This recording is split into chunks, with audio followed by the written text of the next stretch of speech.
Hi, welcome back to Real Life Revenge.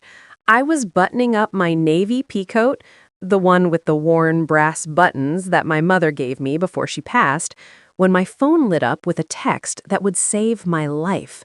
The message was from my lawyer, Richard Brennan, and it contained just 7 words that made my blood run cold. Call me now. Don't go there.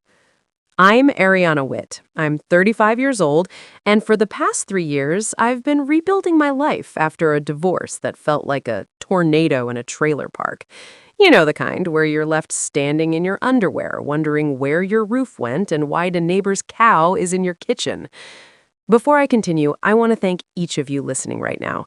If this story resonates with you, please hit that like button and drop a comment telling me where you're watching from and what time it is there. I love knowing we're connected across the world at different moments of the day. My relationship with my oldest daughter, Emma, had been strained since the divorce. She was 19 then, old enough to choose sides, and she chose her father's.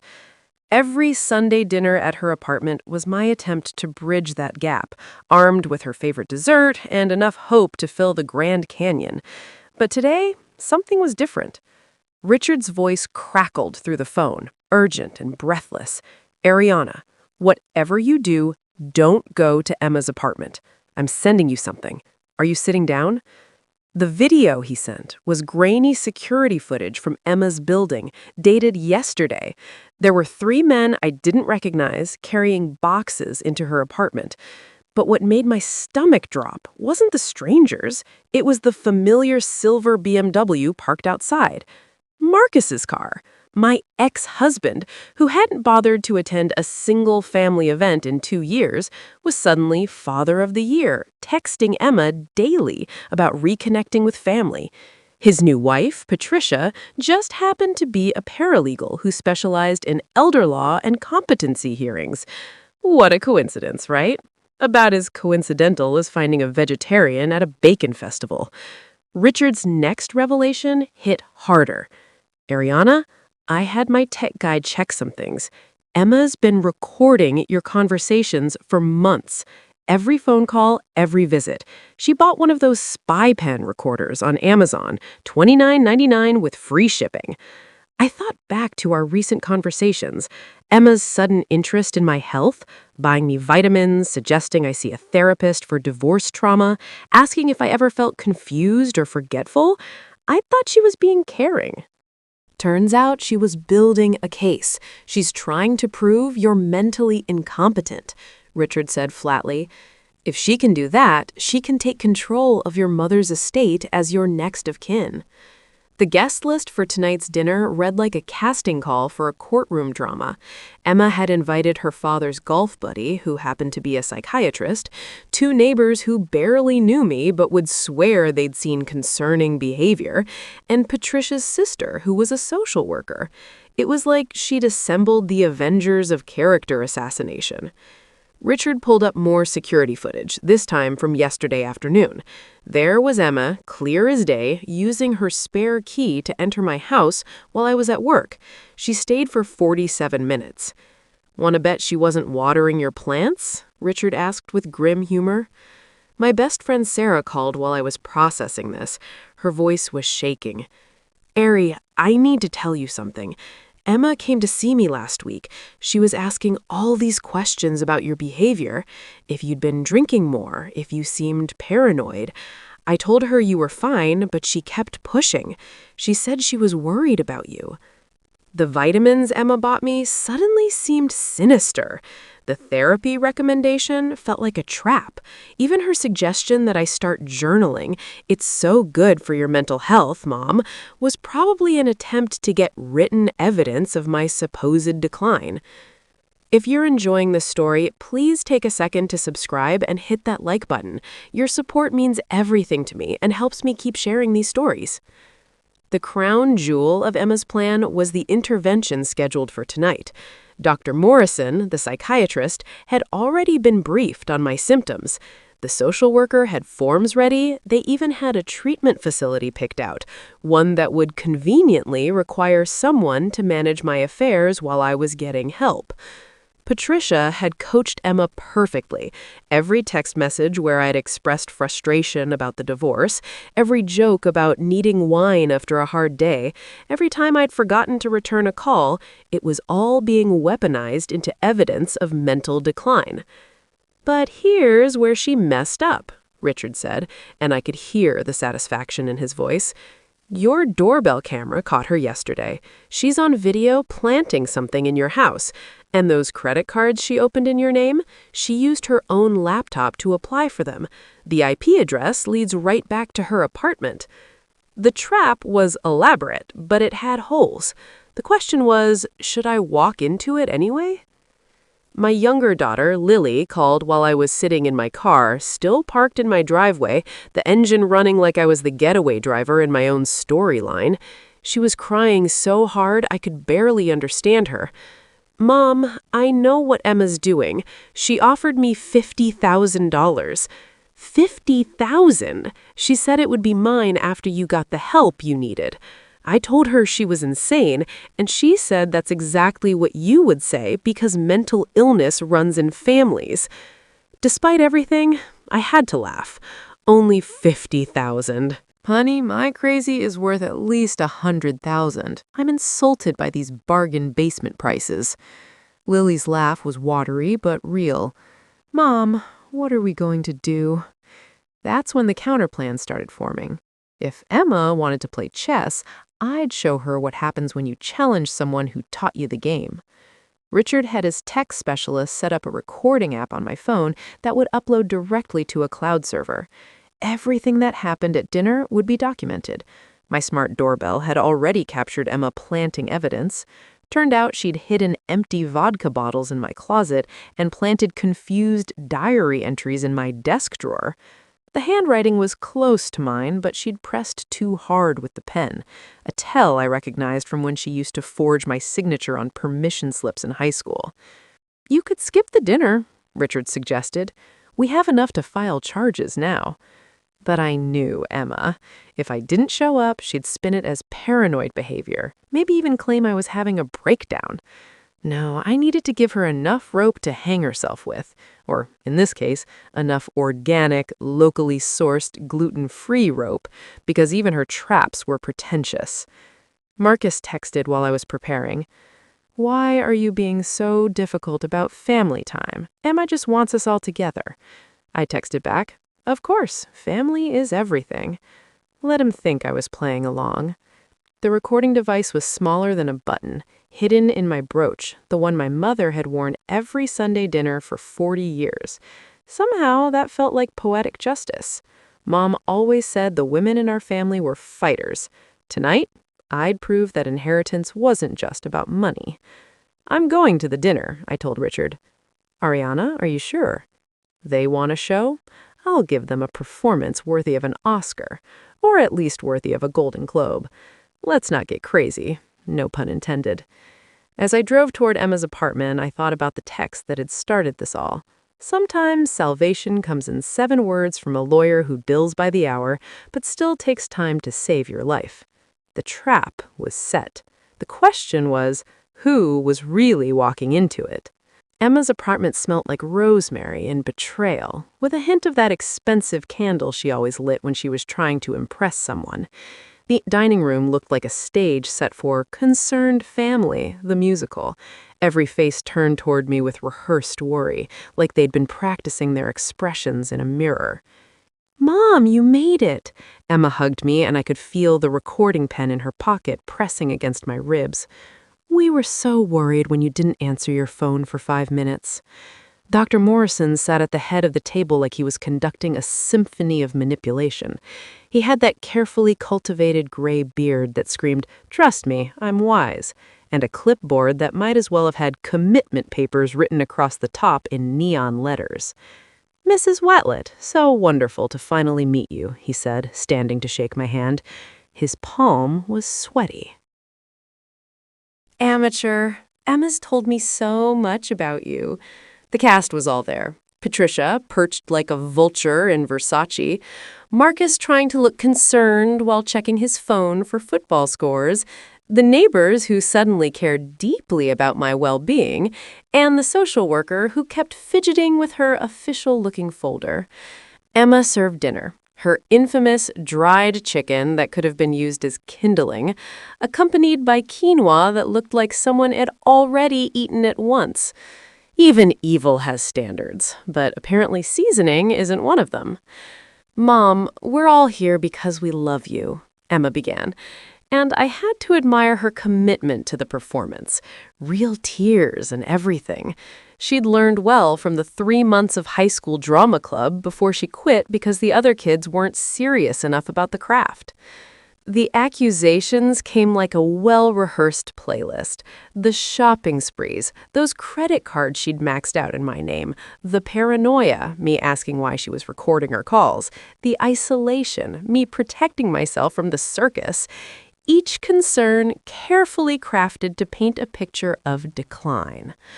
"I found 5 empty vodka bottles in her closet last week," Emma said, voice breaking. "And these diary entries. Mom, you wrote that the television was talking to you." I wanted to point out that the TV does talk to me. It's called Netflix, asking if I'm still watching. But this wasn't the time for jokes. Marcus finally looked up from his phone. "I've been worried too. Ariana seems different, erratic. She accused me of conspiring against her.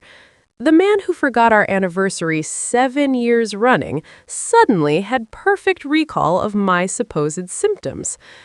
Dr. Morrison leaned forward. "Mrs. Wylett, would you say you've been feeling overwhelmed lately, perhaps confused?" That's when I gave them what they wanted. I let my eyes well up, my hands shake just enough to be noticeable. I don't understand what's happening. Why is everyone looking at me like that? Emma, honey, what's wrong? Did I do something?" The room practically vibrated with excitement. They thought they had me. "Mom," Emma said, reaching for my hand, "we think you need help, professional help. There's a wonderful facility." That's when I started to cry. Big, dramatic tears that would have made my high school drama teacher proud, while my face was buried in my hands. I spotted them on Emma's desk. Legal documents with power of attorney visible at the top, already partially filled out with my information. My breakdown was Oscar-worthy.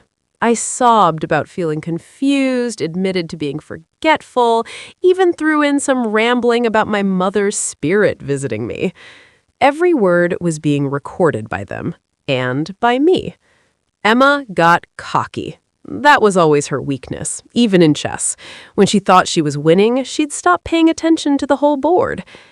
"It's okay, Mom. Once you sign these papers, I'll take care of everything. The house, the money. Your medical care. You won't have to worry about anything anymore." Patricia couldn't help herself. "We've been planning. We've been noticing these symptoms for almost a year now." That's when Lily walked in, my baby girl, all 5'2" of righteous fury, carrying a cake box and wearing her law school sweatshirt like armor. "Sorry I'm late to the intervention," she announced cheerfully. "Traffic was crazy. Hey, Mom, you look terrible. Are they doing the mental health ambush already? Emma, you said 8 p.m. Emma's face went white. "Lily, what are you—" "Oh, was I not supposed to mention the $50,000 you offered me? My bad. Hey, Dr. Morrison, did Emma tell you she diagnosed Mom using WebMD and Reddit forums? Super professional." I excused myself to the bathroom, still playing confused and shaky. Once inside, I forwarded everything to Richard. The recordings, the photos of the documents, Emma's admission about the money in the house, all of it uploaded to the cloud faster than Emma's credit card applications. When I came back, Emma was in full damage control mode. "Lily's confused. She's been under a lot of stress with school." "The only thing I'm stressed about," Lily interrupted, "is my sister trying to institutionalize our mother for money. Also, Emma, you might want to check your phone. The beauty of modern technology is that when you commit fraud using your devices, they tend to keep receipts." Richard had worked with law enforcement to freeze the fraudulent credit cards and track the IP addresses. The police were already on their way. Emma's phone started buzzing, then Patricia's, then Marcus's. "What did you do?" Emma hissed at me, the mask finally slipping. I dropped the act completely, standing up straight, wiping away the fake tears. "What did I do, sweetheart? I gave you exactly what you wanted, a performance.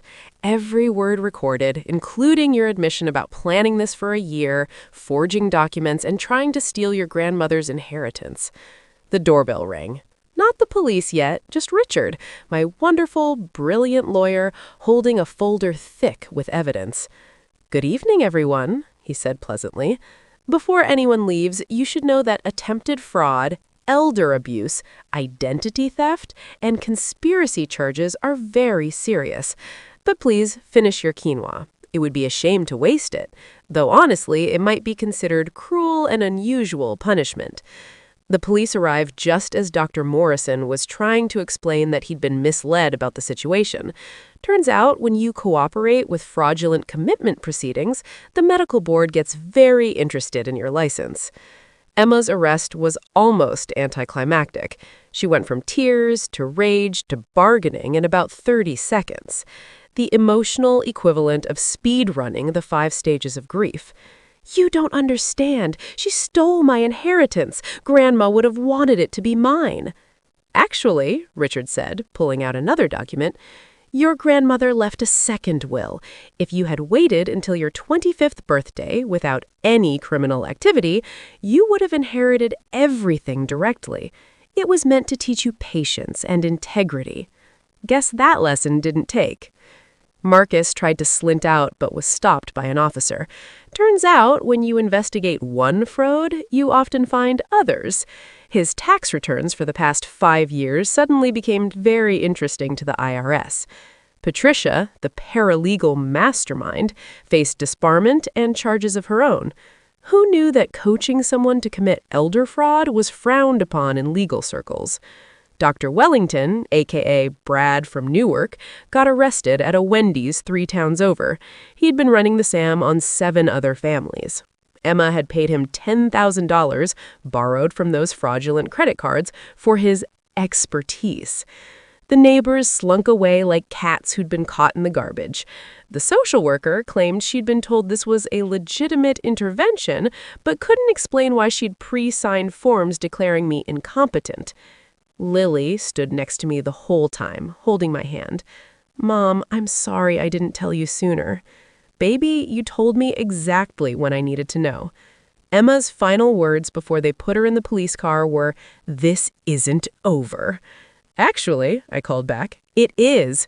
Your grandmother always said that greed makes people stupid. Thanks for proving her right." The aftermath was swift.